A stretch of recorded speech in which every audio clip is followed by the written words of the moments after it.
Hey guys, it's me Ram here, and in today's video I have an unboxing of the PiCube Pro Chuwen M 2x2. So if you guys are wondering why this cube looks scrambled, it's because it was scrambled in customs, I guess. Honestly, I don't really care unless they've like dropped it and dislodged a magnet or whatever.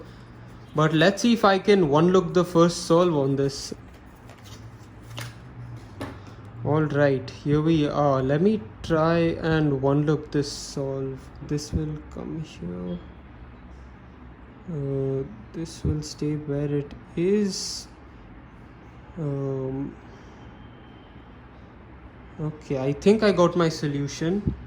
Let's just go into first turns and see if it's correct.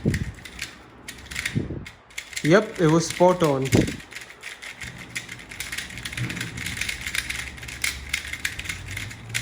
Okay, wow, this puzzle feels extremely interesting. It's kind of slow and a little bit tight, but the corner cutting seems really nice actually.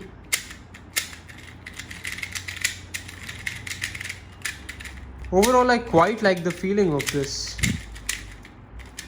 It's just a little tight and catchy right now, but I think I can definitely get used to this.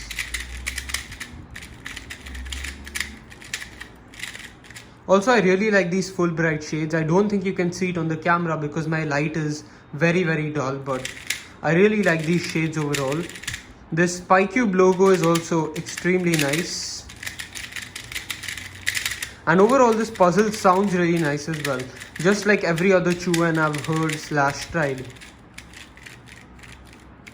The magnet strength is also quite strong, but it's not really that bad, and I think I can definitely get used to it. Seems a little bit weaker than the MGC and a little bit stronger than the Vox, so just the perfect strength.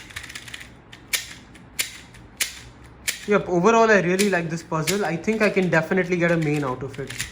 So for my first impressions, I'd give this cube a 9 out of 10. So that's about it for my quick unboxing on the PiCube Pro Chuwen M 2x2. Thanks a lot for watching. I hope you enjoyed, and bye.